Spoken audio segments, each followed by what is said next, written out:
Havenu Shalom Alechem, we want peace for all. The traditional Jewish song being played here at a ceremony in Berlin. Today, it's devoted to people whose peace was shattered, people who were persecuted and murdered because they were Jewish. That was also the fate of Max and Theresa Oppenheimer. Their grandson, Amnon Carmi, survived the Nazi genocide. Today, he's come back to Berlin, his birthplace. I was carried by my mother on these stones. Moreover, about 100 years ago, my mother was born here, and she was carried on the same stones by her mother. So now, with my feet, I stand here, so you can imagine what kind of feeling I have in my heart. Amnon Carmi has come from Israel with his family to take part in the ceremony for the laying of Stolpersteine, or stumbling stones, for his grandparents. The stones bear the names of those murdered, engraved in brass. They're set in the pavement in front of the places where the victims of the terror used to live.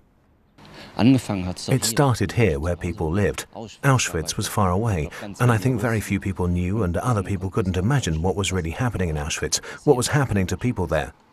That's what inspired me, to get their names back. Artist Gunter Demnig has already laid 48,000 Stolpersteine in memory of the victims of Nazism in Germany and 17 other countries.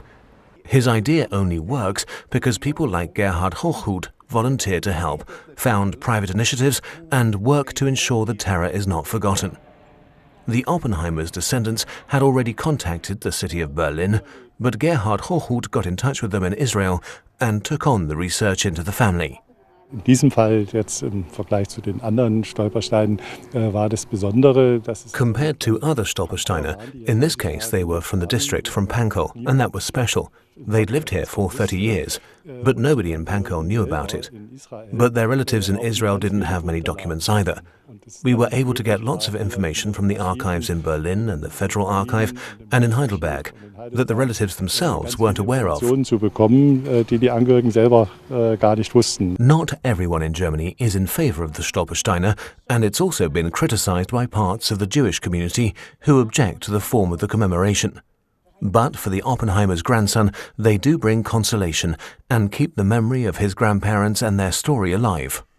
We came here a bit tense and nervous because it was something very personal for us. And I think that we leave here back to Israel with high appreciation. And not only high appreciation, but also with new friends.